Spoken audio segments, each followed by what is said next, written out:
Hello வணக்கம் students. Single entry சாப்டரில் exercise 28 நான் ஃபுல் சம் போட்டிருக்கேன். சம்மோ வீடியோ சேவ் ஆகலை. ஓகேயா? இப்போ நான் சம் போட்டதை குயிக்காக சொல்கிறேன். நீங்களும் நோட் புக் பண்ணி வச்சுக்கோங்க. சரி, இந்த சம்மில் என்ன கொடுத்துருக்காங்கன்னா அசட்ஸ் லைபிலிட்டிஸ் கொடுத்துட்டாங்க. அதுக்கப்புறம் டிரான்சாக்ஷன்ஸ் அப்பியர் இந்த கேஷ் புக், அதாவது டெட்டாஸ் என்ட்ரிஸும் கிரெடிட்டாஸ் என்ட்ரிஸும் இருக்குது. அப்படின்னா என்ன அர்த்தம்னா we have to find out purchase and sales. ஓகேயா? அதுக்கப்புறம் ஓப்பனிங் கேபிட்டல் கொடுக்கல, we have to find out.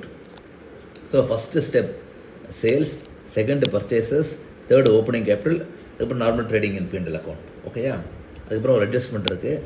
During the year Nagarajan has taken goods worth 1950 from business for is own but not made any entry.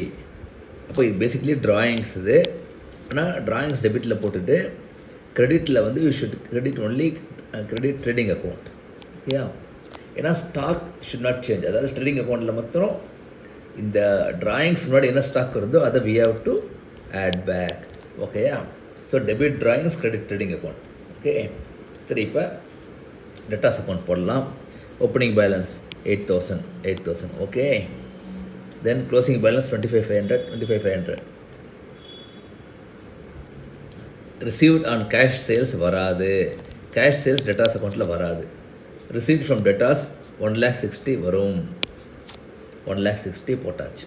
Okay, so credit sales is 1,77,500. ஓகேயா? Answer பார்க்க வேண்டாம், பார்க்கக்கூடாது. அடுத்தது creditors account.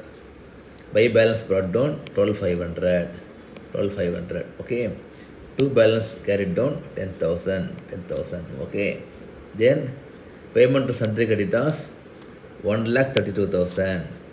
1,32,000 போட்டாச்சு. So balancing figure is 1,29,500 is purchases.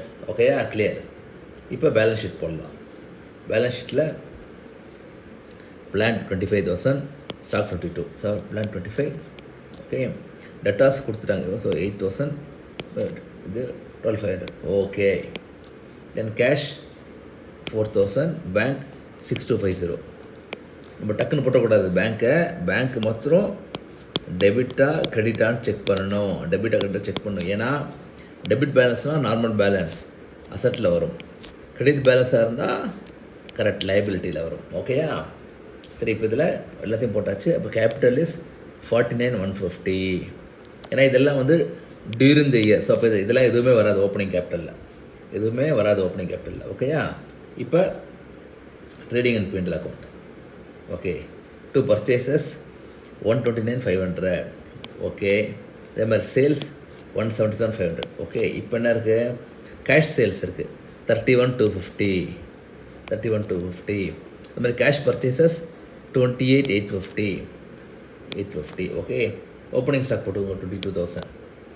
Okay, 22,000. Then closing stock மொத்தம் 19,500. அதில் add த drawings. So 21,450 வரும். Correct.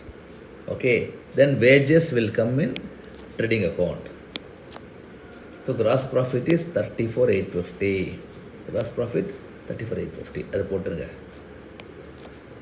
தென் general expenses 21,450 போட்டாச்சு.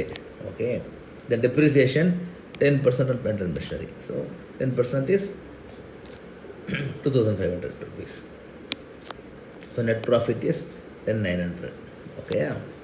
சரி, இப்போ நம்ம க்ளோசிங் பேலன்ஸ் ஷீட் வரலாம். கேபிட்டல் போட்டாச்சு 49,150. Okay, add net profit 10,900. Okay, then less drawings goods 1,950. Then normal drawings இருக்குது 6,800. அதையும் போட்டுவாங்க. ஓகேயா? So closing capital is 51,300. Okay, then creditors 10,000. Then bank இங்கே கிரெடிட்டில் இருக்குது. So cash at bank is liability. ஓகேயா? திரும்ப சொல்கிறேன். கேபிட்டலில் opening capital 49,150, add net profit. Okay, less drawings inventory. Okay, அதுக்கப்புறம் கேஷ் 800 போட்டாச்சு. டெட்டாஸ் 25,500. போட்டாச்சு. ஸ்டாக் 19,500 அது மாறாது. ஆனால் க்ளோசிங் ஸ்டாக் தான். உடைய ட்ராயிங்ஸ் தான் ட்ரீங்க கொஞ்சம் அட்ஜஸ்ட் பண்ணணும். Okay, plant 25,000 minus depreciation 22,500. Okay, so balance sheet total tally ஆகுது 68,300 டேலி ஆகுது. ஓகே, இப்போ நம்ம ஆன்சர் செக் பண்ணலாமான்னா கிராஸ் ப்ராஃபிட் 34,850 இங்கே முதல்ல அழிச்சிடுறேன். 34,850 கரெக்டு. Net profit 10,900 correct. அதே மாதிரி sales 177,500 correct. Okay, purchase 129,500 correct. ஓகேயா, இதெல்லாம் கரெக்டு. அதே மாதிரி opening capital 49,150 correct. Then balance sheet total 68,300 correct. Okay, super. So நீங்களும் ஸ்டெப் பை ஸ்டெப் வந்து ப்ராப்பராக டிக் அடிச்சுக்கோங்க. எந்த இடத்துல அட்ஜஸ்ட்மெண்ட் வருமோ அதை மாத்திரம் மார்க் பண்ணிக்கோங்க. ஓகேயா, தேங்க்யூ.